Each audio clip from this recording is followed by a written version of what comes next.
Tenemos una bofetada judicial de primera división. La jueza de la Dana ha respondido al informe policial que recibió. El informe policial decía no hubo alarmas suficientes. La bofetada de la jueza de la Dana es espectacular, porque lo que dice es lo que no ha habido es inspección policial. Porque muchas veces tú estás dirigiendo una emergencia fuera de la emergencia.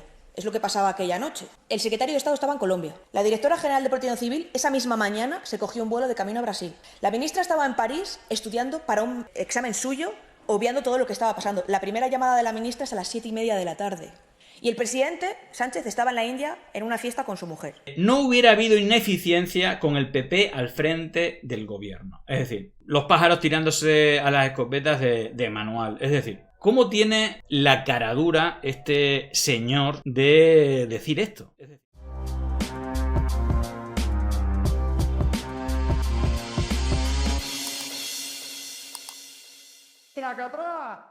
Bueno, vamos con las últimas novedades de todo lo referente a la Dana, que ya sabéis que es un tema que tiene totalmente sacado con el nivel de vergüenza ajena del Partido Popular, concretamente en la figura de Mazón y todo su equipo. Pero atención, porque ha habido novedades en temas judiciales y también a nivel político y comunicativo, nada más y nada menos que el señor Feijóo, de manera coordinada, porque vamos a ver que lo que ha ocurrido es que se ha coordinado un plan de comunicación, una pata política, una pata mediática y una pata judicial, para, bueno, pues darle la vuelta a la tortilla y hacerse la víctima o los héroes de la Dana. Todo esto recordar que hace 2 semanas fue el Congreso del PP y todos aplaudieron a Mazón como si fuera un héroe. Hay que recordar que Mazón es el principal responsable, el máximo responsable político de la gestión de cualquier tipo de crisis, de emergencia, sea un incendio, sea inundaciones, como ocurrió en la Dana, y que a pesar de ser el responsable, luego podía acceder, anunciar el nivel 3 y darle la gestión al gobierno central, cosa que se negó para seguir teniendo la gestión, pero luego no se querían hacer cargo de seguramente la peor gestión de la historia de una crisis de estas características, más allá de los muertos, pues el tema de la desaparición, de las mentiras, la desaparición también de pruebas, la falta de transparencia, y luego, bueno, repartir millones entre amigos. Bueno, pues el señor Feijóo se reunió con la familia de la Dana y ha dicho literalmente que no hubiera habido ineficiencia con el PP al frente del gobierno. Es decir, los pájaros tirándose a las escopetas de manual. Es decir, ¿cómo tiene la caradura este señor de decir esto? Es decir, lo digo porque sobre todo no han echado al señor Mazón, porque podían haber dicho, bueno, ha sido un desastre, el PP verdadero lo hubiera hecho mejor, pero no obligaron a Mazón a que declarara el nivel 3 para que fuera el gobierno central el que tomara las riendas, ni comía ni dejaba de comer. Obviamente el gobierno central podía haber hecho más y podrían haberle quitado, luego lo hubieran criticado por hacer un 155, pero la realidad es que esto es, ya os digo, bueno, pues el método PP. Obviamente a la gente y sobre todo a los familiares de las víctimas, bueno, pues no se le puede engañar. De nuevo, y esta vez en Catarroja, casi kilómetro cero, ¿no?, de los acontecimientos y una de las zonas más afectadas. Precisamente la jueza de Catarroja es la que está haciendo o llevando adelante, ¿no?, pues toda la instrucción, una instrucción impecable para que se juzgue, ¿no?, a los responsables. Ya sabéis que Mazón pues está aforado por ser, debe ser uno de los motivos, ¿no?, de no dimitir, aparte del reparto de millones y tener esa paga vitalicia. Pues bueno, en Catarroja obviamente, bueno, pues siguen con el Mazón dimisión, miles de personas y bueno, pues parece que la gente no opina lo mismo que el señor Feijóo.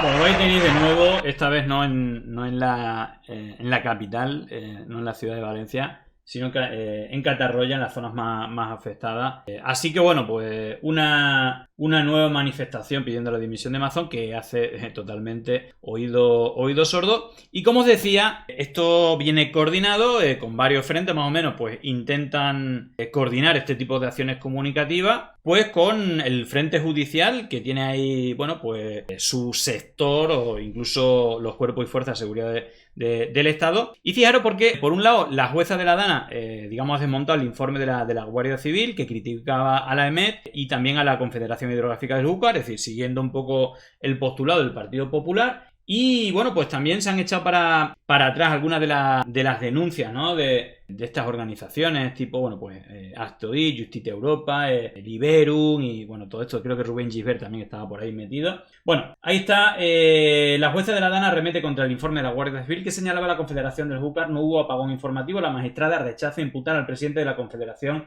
Hidrográfica del Júcar, Miguel Polo, y argumenta que la teoría del apagón informativo que maneja el PP está plenamente superada y ha sido descartada judicialmente. Fijaros porque hace poco vimos a Mazón discutir con un señor, que por ahí lo podéis buscar, bastante gracioso, que decía, no podemos hacer nada, sin información no podemos hacer nada. Decía el tipo de que estuvo ahí como 7 horas desaparecido, y que se habían dado toda la información desde todas las instituciones que son gubernamentales del gobierno central. Esto parece que estaba superado, pero parece que la Guardia Civil tiene ahí, obviamente habrá de todo, pero que tiene algunos elementos, igual como hay algunos jueces bastante amigotes del Partido Popular, pues parece que también hay elementos ahí dentro, porque es que son datos, es que no es cuestionable, no hay manera de que esto sea así. Bueno, fijaros porque obviamente la jueza no se ha dejado intimidar y ha dicho lo que me habéis mandado es una puta mierda, aquí falta información. Pero bueno, José Vico, que está siempre atento con esto, dice, os cuento esto, es muy bestia, ya os lo digo. Veamos, la jueza de la Dana pidió a la Guardia Civil una cronología sobre lo sucedido en el Barranco del Pollo.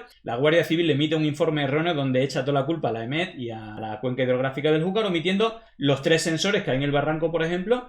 Alegaron un apagón informativo de estos 2 estamentos. Prácticamente es como a Montoro, ¿no? Que le escriba el PP a la Guardia Civil lo que tiene que decir el informe. Básicamente es el argumentario que han estado usando estos días. Y luego, bueno, pues lo que os decía, ¿no? La jueza los ha mandado a pactar a ellos y a la acusación particular, los nazis del ministerio, la acusación Liberum, que creo que también estaba por ahí Gisbert con ellos, si no me equivoco. Bueno, el único apagón que hubo fue el del CECOPI. Hay que hacerle un monumento a esta jueza enorme, Nuria Ruiz Tobarra. Esto ayuda mucho a la familia, gracias. Bueno, vamos a ver un primer resumen más analítico de la información. Vamos con una noticia de última hora porque la jueza que investiga a la Dana de Valencia rechaza el informe de la Guardia Civil crítico con la EMET y la Confederación Hidrográfica del Júcar. ¿Qué más nos puedes contar, Álvaro Jiménez? Bueno, pues es un auto, Cris, que acabamos de conocer. En él la jueza de la Dana califica de erróneo en sus consideraciones y apreciaciones el informe de la Guardia Civil y, por lo tanto, como decías, rechaza investigar al presidente de la Confederación Hidrográfica del Júcar, a Miguel Polo, y a la presidenta de la EMET, María José Rayo, tal y como solicitaba la acusación que ejerce la asociación Liberum. La magistrada asegura que los agentes de la Guardia Civil se extralimitaron, que simplemente ella había pedido una cronología del desbordamiento del Barranco del Pollo, de la presa de Forata y su relación con los fallecimientos, pero que en ningún caso pidió ninguna valoración de la responsabilidad de las administraciones. Por lo tanto, esa es la última hora que acabamos de conocer. En un nuevo auto, la jueza de la Dana rechaza investigar al presidente de la Confederación Hidrográfica del Júcar, a Miguel Polo, y a la presidenta de la EMET, María José Rayo. En fin, bueno, pues parece que la jueza lo tiene clarito. Y como dice aquí Judy, bofetada a la jueza del caso Dana a la UCO. Bueno, aquí con un poco más de opinión, esto es un poco lo que ha ocurrido. Tenemos una bofetada judicial de primera división. La jueza de la Dana ha respondido al informe policial que recibió. El informe policial decía no hubo alarmas suficientes. La bofetada de la jueza de la Dana es espectacular, porque lo que dice es lo que no ha habido es inspección policial, lo que no ha habido es trabajo policial y lo que no ha habido ni siquiera es investigación.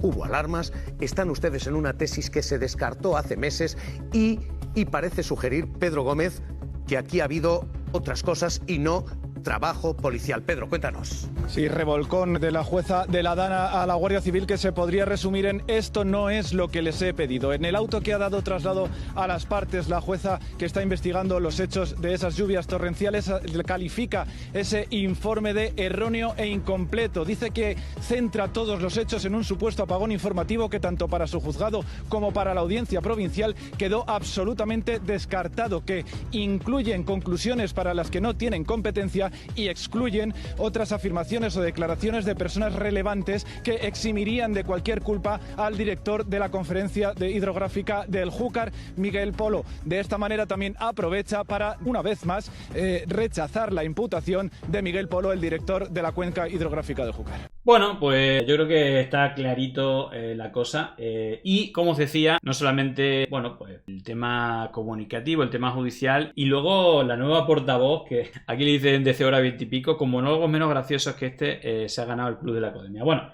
el Club de la Comedia. Bueno, fijaros que ya venía apareciendo poco a poco, pero ya oficialmente, después del último congreso, bueno, pues la portavoz oficial del PP en el Congreso. Y fijaros que literalmente dice lo mismo que dice el informe de la UCO, que ha dicho, pero te estás riendo de mí, es decir, ¿qué mierda es esta? Si estáis inventando aquí cosas, estáis omitiendo información. Bueno, pues esta gente van todos de la mano. Fijaros lo que decía Esther Muñoz. En una emergencia hay una cuestión que es clave, que es tener información. Porque muchas veces tú estás dirigiendo una emergencia fuera de la emergencia. Es lo que pasaba aquella noche. La gente que estaba en el Centro de Control de Emergencias Integrado, que es el CECOPI, no estaba en el Barranco del Pollo o no estaba en la presa de Forata y tomaban decisiones con la información que los organismos correspondientes y competentes les mandan. Por lo tanto, es muy difícil tomar decisiones si tú no tienes la información. Hombre, es muy difícil tomar decisiones si estás con el pacharán y desconectado. Súper difícil, y sobre todo cuando tu segunda de a bordo está desesperada por contactar contigo para tomar la decisión y sin tener ni idea, ni siquiera sabía que existían los SMS del Les Alert. Imaginaros, ¿no? La responsable de emergencia no tenía absolutamente ni idea. Seguimos hablando, por ejemplo, del SMS Alert que se tenía que haber mandado. La gente sigue sin saber que ese mensaje no se mandó por el Barranco del Pollo, se mandó por la presa de Forata. ¿Por qué? Porque en ese CECOPI no se estaba hablando del Barranco del Pollo, como la Guardia Civil ha acreditado. En aquella intervención de la que usted me habla, yo dije una cosa. Dije, a las 4:30 el último informe que mandaba de caudales Confederación Hidrográfica del Júcar era de que estaban en 27 metros cúbicos y bajando. Ese es el último email que se recibe en el centro de emergencias.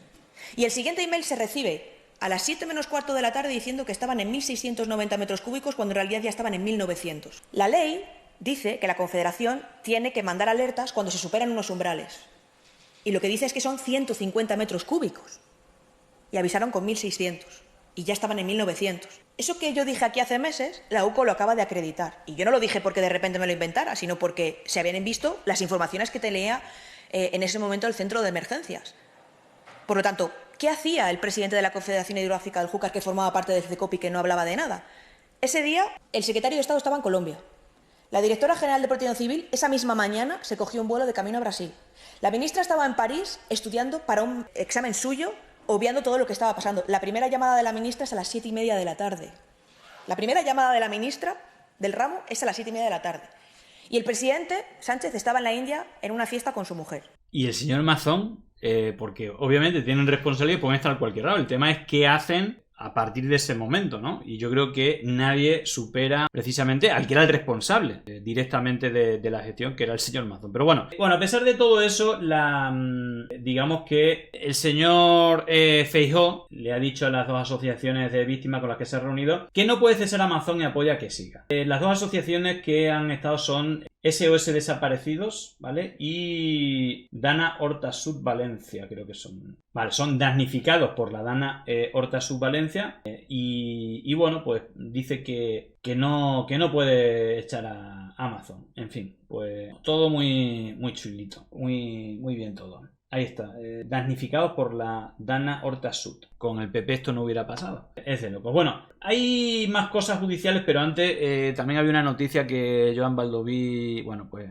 señalaba en sus redes. La diputada de Educación del PP valenciano cobró un año de la empresa de construcción de colegios sin trabajar allí. Beatriz Gascó estaba en realidad en el gabinete de prensa de la Consellería y dejó el puesto para convertirse en concejal del Ayuntamiento de Castellón. Bueno, un poco al estilo Ayuso, ¿no? Con Esperanza Aguirre. Bueno, de hecho deberían de hacer una auditoría, no ya de los títulos, sino todo lo que todo lo que tiene que ver con puestos de trabajo, de chiringuitos públicos, porque la verdad me parece que es algo bastante común y no solamente en el PPOE, yo diría que en el PSOE también pasa. Bueno, voy a hacer un poco, hablando de temas judiciales, hablar del otro tema, precisamente de la pareja de Ayuso, pero bueno, por señalar un poco la manera de hacer política del PP. Ya sabéis que Ayuso es la reina del principio de transposición, y ponía esto, ¿no? El Mundo de ayer, y pone un anuncio de la AVE: con más de 5 minutos de retraso le devolvemos su dinero. Claro, y ahí Rubén Sánchez le responde: la devolución del importe del billete del AVE Madrid-Sevilla por llegar con más de 5 minutos de retraso se instauró en 1992 por un gobierno del PSOE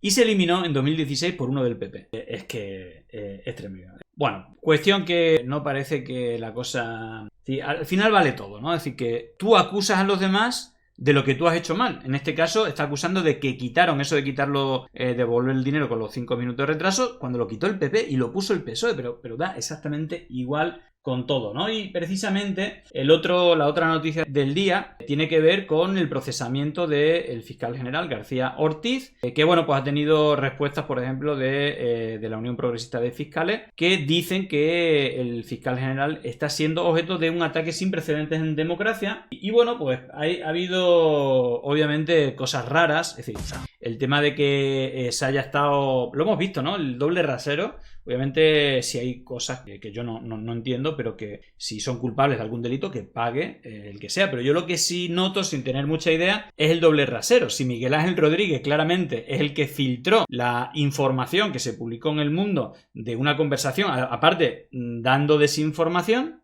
¿por qué a Miguel Ángel Rodríguez no le miran el móvil para determinar todo eso? Es como si tuvieran ahí un manto protector. Luego, con el fiscal, que fue el que respondió a ese bulo diciendo que fue al revés, que no fue la fiscalía la que intentó negociar con Alberto Quirón, sino que fueron los abogados de Alberto Quirón los que reconocían 2 delitos para intentar que de ahí que no siguieran sacando trapos sucios. De hecho, los delitos por el cual le piden casi 4 años de cárcel, pues son otros diferentes a los que tienen que ver con el fraude, sino por todo el tema de empresas. Y es decir, que al final, cuando se investigue todo, la bola puede ser bastante más grande de lo que era al principio, ¿no? Cuando Ayuso decía que era una multa y que era Hacienda quien le debía dinero a su novio. Bueno, aquí en el programa de Jesús Ruiz lo explican bastante bien. 12 de marzo de 2024 por la mañana. El diario.es desvela los problemas fiscales de Alberto González Amador. La pareja de Ayuso defraudó 350.951 euros a Hacienda. González Amador se pone en contacto con el jefe de gabinete de Ayuso, le autoriza filtrar un correo donde parece que es la Fiscalía quien ofrece el pacto. Al día siguiente, El Mundo publica un bulo. La Fiscalía ofrece a la pareja de Ayuso un pacto para que admita 2 delitos fiscales. Ahí, según el auto de procesamiento del juez Ángel Hurtado, con la finalidad de ganar el relato, la Fiscalía entra en una dinámica de intercambio de comunicaciones. La noche del 12 de marzo, la cadena SER aclara la información. Fue el abogado de González Amador quien ofreció un pacto y no la Fiscalía. Se basa en este correo del 2 de febrero en el que el abogado de González Amador confiesa: ciertamente se han cometido 2 delitos contra la hacienda pública. El juez interpreta que fue García Ortiz quien filtró este mail a la cadena SER, a pesar de que el periodista declaró que tenía la información antes de las 21:59, hora que aparece en la bandeja de entrada del fiscal general el polémico mail. Hicimos una nota de prensa de la que soy el único responsable para desmentir un bulo. Al día siguiente, la Fiscalía General publica una nota de prensa aclaratoria, motivo suficiente para que González Amador interponga una querella contra el Ministerio Público por revelación de secretos que meses después llega al Tribunal Supremo con la imputación del fiscal general. Ese mismo 13 de marzo, Juan Lobato, entonces secretario general del PSOE de Madrid, saca una foto del correo electrónico en la Asamblea de Madrid, una captura que había publicado el diario El Plural. La prueba de la mentira, el reconocimiento de que sí hubo delitos. Pero antes de esa publicación, una asesora de Moncloa, Pilar Sánchez Acera, le había instado a usarlo pese a las reticencias de Lobato por saber quién enviaba el correo. La carta, ¿cómo la tenemos? Porque llega, la tienen los medios. De esta conversación, el juez interpreta que... Desde Fiscalía General del Estado y antes que hubiera tenido difusión por otros medios, se envió copia a Pilar Sánchez Acera. El magistrado se aventura sin pruebas a decir que fue Presidencia del Gobierno quien ordenó a García Ortiz esa batalla por ganar el relato. Hoy González Amador está procesado por aquellos delitos que un día confesó ante la Fiscalía. Confesión por la que denunció al fiscal general que tras un polémico auto con bastantes lagunas ha terminado procesado. Y ahora procesado. Bueno, pues ahí está un poco la cronología del asunto, que la verdad es bastante tremendo, y aquí un poco el análisis de la actuación. El Tribunal Supremo deniega la apelación que había planteado. El Supremo acaba de colocar al fiscal general del Estado al borde del banquillo. Ya, cuéntanos.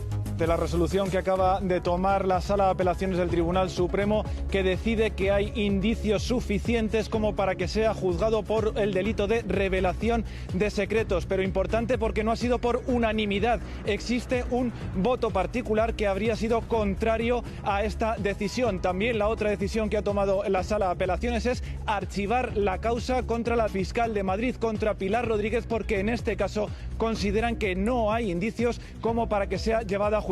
Desde recurso, esta era la última bala que García Ortiz podía disparar.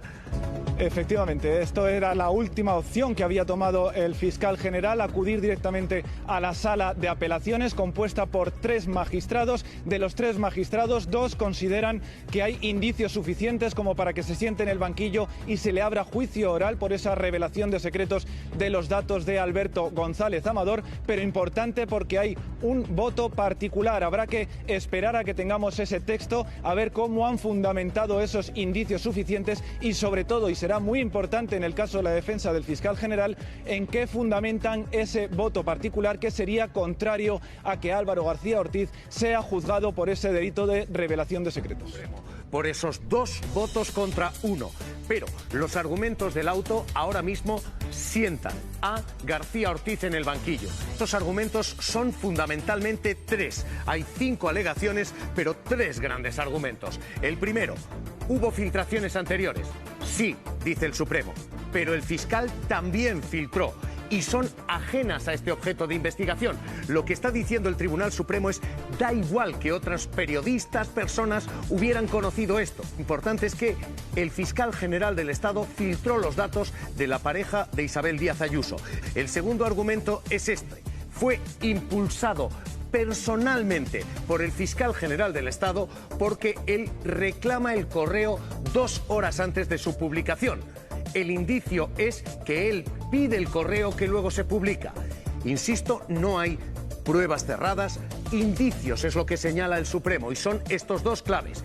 Y tercer indicio y tercera clave, esta: el borrado del contenido de los correos electrónicos y del teléfono móvil, que destaca así. Lo que dice es que la desaparición de información en los móviles y el correo del fiscal general del Estado puede utilizarse como contraprueba. Esto es lo que dice el Supremo, que esto puede servir como indicio de que el fiscal general García Ortiz intentaba tapar algo. Así que ahora mismo García Ortiz, a 1 centímetro del banquillo, tendrá que sentarse como acusado. Bueno, pues nada, creo que se va a comer el banquillo, luego veremos si sale libre o no, pero la cuestión es que quien filtró esto fue Miguel Ángel Rodríguez, que vuelvo a preguntarme por qué Miguel Ángel Rodríguez no se le pide todo lo que se le ha pedido al fiscal, es decir, ver los mensajes para ver que era él, no solamente que filtró la información a medios de comunicación, sino que, aparte, la difundió con un bulo, ¿no?, que publicaron en El Mundo. Las 13 horas clave. Fíjense, la primera filtración la publica el diario El Mundo a las 9:29 de la noche del día 13 de marzo. Es esta, es un bulo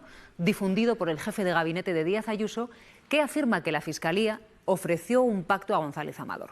El Mundo dice literalmente que ha tenido acceso a la propuesta enviada por correo electrónico.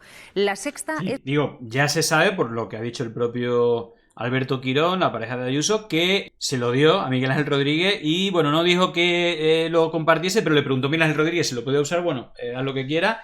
Y lo puso ahí mintiendo, diciendo que era la Fiscalía quien le había hecho el acuerdo, cuando habían sido los abogados de la pareja de Ayuso quien le había ofrecido un acuerdo reconociendo 2 delitos. Obviamente porque se veía lo que le está viniendo, ¿no? De momento ya van 3 años y 9 meses de cárcel lo que le pide la Fiscalía y lo que queda, porque faltan todavía toda la parte de compras de empresas de la pareja del directivo de Quirón y todo ese rollo, ¿no? Es la primera en desmentirlo a las 10:10 de la noche, pero Miguel Ángel Rodríguez continúa difundiendo el relato en la red social X. Voz Populi lo recoge minutos después. Y finalmente, poquito antes ya de la medianoche, es la cadena SER la que publica en su página web entrecomillados del correo en el que el abogado de González Amador reconoce los delitos y ofrece un pacto a la Fiscalía. Esa comunicación íntegra la publica El Plural la mañana siguiente. La Fiscalía difunde su comunicado en el chat de prensa a las 10:22. Ese es el comunicado que dio origen a las querellas contra el fiscal general del Estado. Él sí se ha responsabilizado de esa nota.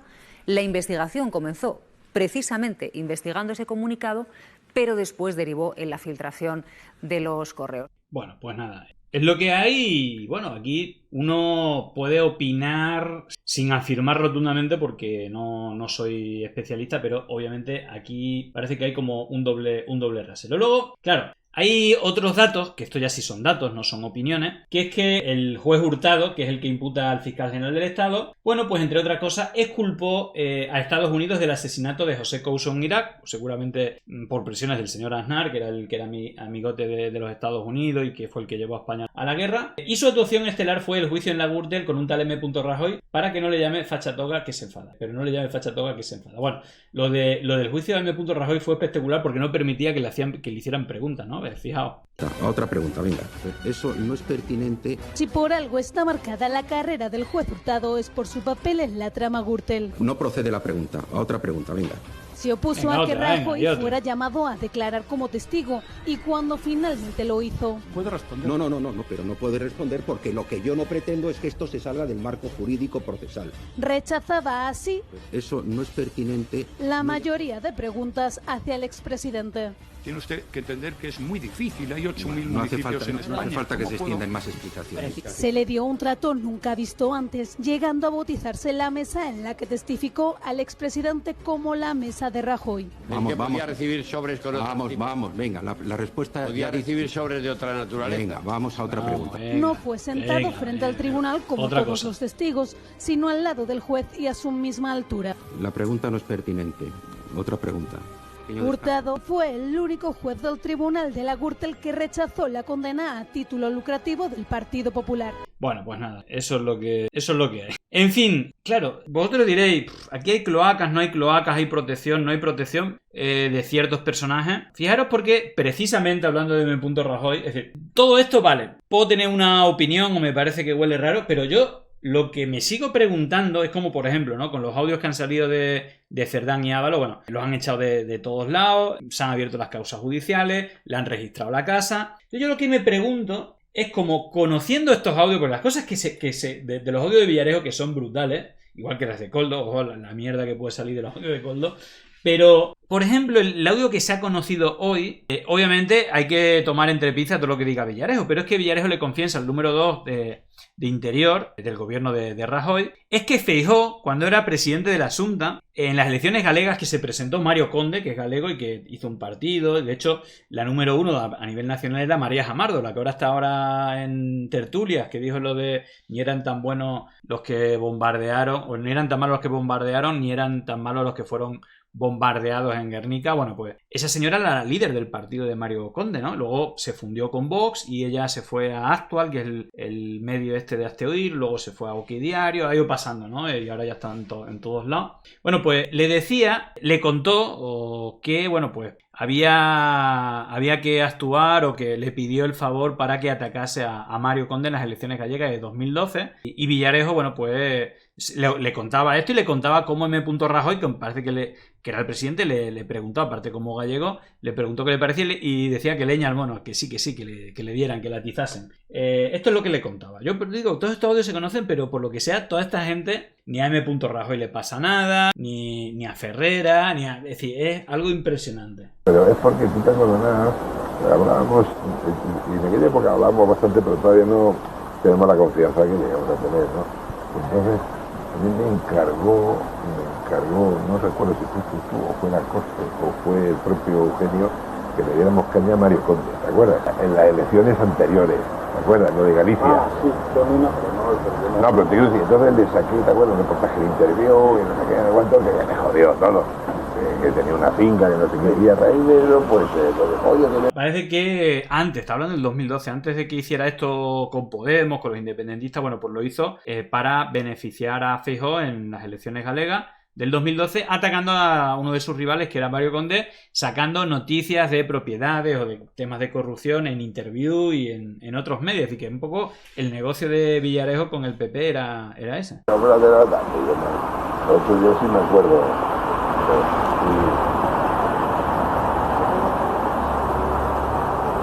otro café que te ha quedado muy bien. Y a raíz de aquello, pues... no, yo sigo, gracias. ¿Sabes? Ahí dentro fue... Y yo me acuerdo de entonces, oye, que me ha dicho el número 1 que le echa el mono. Yo, a lo mejor me pasé un poquito, ¿no? Pero no, es que era... Es que además... Y sobre todo el concepto de borrador. Pero bueno, seguimos. ¡Seguimos! Pues nada, el número 1, de hecho, por eso le llamarán número 1 ahora a Pedro Sánchez, ¿no? Porque el número 1 era M. Rajoy. Bueno, en fin, es tremendo. Pues nada, por cerrar dos cositas, porque al final yo creo que de una manera o de otra se vierte un poco la guerra judicial entre el PP y el PSOE, pero normalmente como que entre ellos se apoyan. De hecho, hay una serie de acuerdos del PP y del PSOE que yo sigo sin entender, ¿no? Y una de ellas es esta que, veía este titular de Diario 16, PSOE y PP no desclasificarán el 23F hasta que muera Juan Carlos I. La ley de secretos oficiales y la incógnita que sí estaban incluidos en los papeles 23F demuestran que el intento de golpe de Estado sigue siendo un grave problema para el PSOE y el PP por la presunta implicación del anterior jefe de Estado. De hecho, el PP y el PSOE pagaron de dinero público a las amantes para que no hablasen, entre ellas Bárbara Rey. Y claro, es que la ponen a huevo, ¿no? ¿Cómo decir que Juan Carlos I estuvo detrás del intento de golpe de Estado del 23F sin decirlo? Bueno, pues nada. Por ahí tenemos alguna entrevista con algún guardia civil que estuvo el 23F confirmando que las órdenes del golpe venían de Juan Carlos I, o así lo decían, ¿no? Los que estaban al mando de la Guardia Civil. Pues nada, cositas de la transición o del PP y del PSOE. Y luego hay otra cosa, como broche he visto, a lo mejor no tiene nada que ver, pero para mí sí tiene mucho que ver. Es decir, un poco el Don't Look Up, que antes ahora lo hace Vox, Albiz y compañía, pero que antes lo hacía el PP y el PSOE de no mires arriba, no mires quién se lleva el dinero. Hay una cuestión, Carlos Cruzado, ahora que lo vemos con el tema Montoro, el portavoz de la Asociación de Técnicos de Hacienda, que tiene el libro que lo presentó, estuvimos hablando de él, Los ricos no pagan IRPF. Bueno, pues entre otras cosas es porque PP y PSOE, obviamente Vox, Ciudadanos y todos estos que han salido, siguen dándole cobertura al IBEX 35 y a la gente rica para no pagar impuestos y que los paguen los de abajo, pero que luego crean una dinámica para que busquen los problemas o tus problemas con los de abajo y no con los de arriba, ¿no? Esto es algo que han hecho siempre, los acuerdos con la Iglesia, que no paga impuestos, las sociedades pantalla, los paraísos fiscales y, bueno, pues los delitos, la amnistía fiscal, bueno, toda la basura que llevamos viendo tantos años y que no sé ni quién es este hombre, pero que me parece brutal la intervención como broche un poco pedagógico, también concienciar, ¿no? Que al final muchas veces vemos los problemas económicos o por qué hay recortes en la sanidad pública cuando la gente que más pasta tiene no paga un solo euro a Hacienda, ¿no? Entre ellos la Iglesia. Yo lo desmenuzo, todos. Cuando decimos todos, lo dice la letra, lo dice el texto normativo, me refiero a todos. Me parece que es bastante claro. Esto incluye también a eméritos, monarcas eméritos. Bueno, precisamente a colación de lo otro, es como el PP y el PSOE protegido al rey emérito que nos ha robado todo lo que ha querido y luego se va a Dubái o a Emiratos Árabes o no sé dónde, pero para no pagar impuestos aquí, con un reguero de muertes, de amantes, de robo a manos llenas. Y bueno, la protección de los partidos políticos y de los medios de comunicación ha sido brutal. Luego ahora le han soltado la mano ya porque era insostenible cuando han salido publicaciones en medios internacionales y se ha ido a vivir la vida con nuestros impuestos, pero, es decir, bueno, con nuestros impuestos también, pero con todo lo que ha robado, de los cuales no quieren pagar impuestos. Pero la lista es mucho más larga. Que tienen un trato de favor y defraudan impunemente. Tiene que ver también, pues, por ejemplo, con las mayores rentas que normalmente tienen las mayores ingenierías financieras y, por consiguiente, el mayor nivel de fraude. Algunas estimaciones en el país nos comentan que hay casi un tercio del Producto Interior Bruto. Eso era antes, ahora yo creo que es menos. Que funciona en negro, en B, que no pasa por el tamiz del derecho tributario.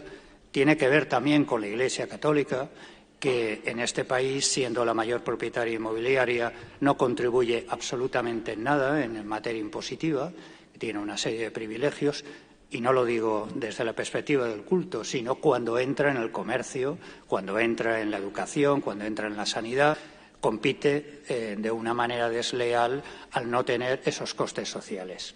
Dos principios enmarca el 31, que es el principio de igualdad. Todos sabemos que tributariamente no se cumple ese principio de igualdad. Cuando alguien va a comprar el pan, tenga una renta de 1 millón de euros al mes o tenga una renta o esté en el paro, está pagando lo mismo, el IVA. Yo creo que en este país, en gran medida... Simplemente recordar que el que subió el IVA fue Montoro, del 18 al 21%, que lo pagamos todos, seamos pobres, seamos más ricos, pero los que sí se ahorraron los impuestos son todas estas empresas, algunas, ¿no? Las gasísticas y energéticas se llevaron hasta un 85% de reducción, y luego todas las casas de juego y todo esto, de juegos online y apuestas, reducieron más del 50% los impuestos previo pago de Montoro. Es decir, que al final, un poco como lo que está haciendo Milei en Argentina, ¿no? Quitar los impuestos a los ricos y subírselos a los pobres. Es de locos. Pero luego los discursos son todos, todos los que hacen esto, el discurso que hacen es para que entre la clase trabajadora se divida, se pelean, los inmigrantes, o lo que sea, ¿no? El feminismo, la gente de izquierda, los sindicatos. Bueno, pelearos entre vosotros mientras nosotros nos lo llevamos crudito. Lo veo todos los días, a más tengo, más disponibilidades económicas tengo para pagar menos. Eso se produce muchas veces cuando ves que las rentas superiores a 100.000 euros normalmente están residenciadas en empresas interpuestas, en sociedades pantalla. Parece como si el tener dinero te invite a contribuir menos. Y yo creo que debía aceptarse esa ética que existe en los países nórdicos, en países como Japón, en los que esto es una obligación que está perfectamente asumida por el ciudadano, y que existe una censura pública a aquel que no... Bueno, yo creo que clarito lo ponía aquí, a lo mejor no tiene nada que ver con lo que hablamos al principio, pero es que esto se lleva haciendo en mayor o menor medida. De hecho, yo creo que el PSOE no iguala al PP, si el PP siempre va un paso más allá, pero el PSOE tampoco tiene el culo limpio en muchas de estas cosas. Todos los acuerdos con la Iglesia, en la protección de la monarquía, en la protección de las empresas del IBEX 35, siempre han estado ahí, obviamente. Tuvo que llegar el 15M para que algunos despertasen, pero bueno, parece que otra vez la mayoría se ha vuelto a echar la siesta y bueno, pues culpan de muchos de los problemas que tenemos a la gente de abajo en vez de los que nos roban a manos llenas. Pero bueno, en fin, mi visión también del asunto. Llegó el momento de no estar callado, de desmontar inventos que vienen envenenados. Es contrainfo, que no es lo mismo. Pandemia digital, desinfectando su cinismo.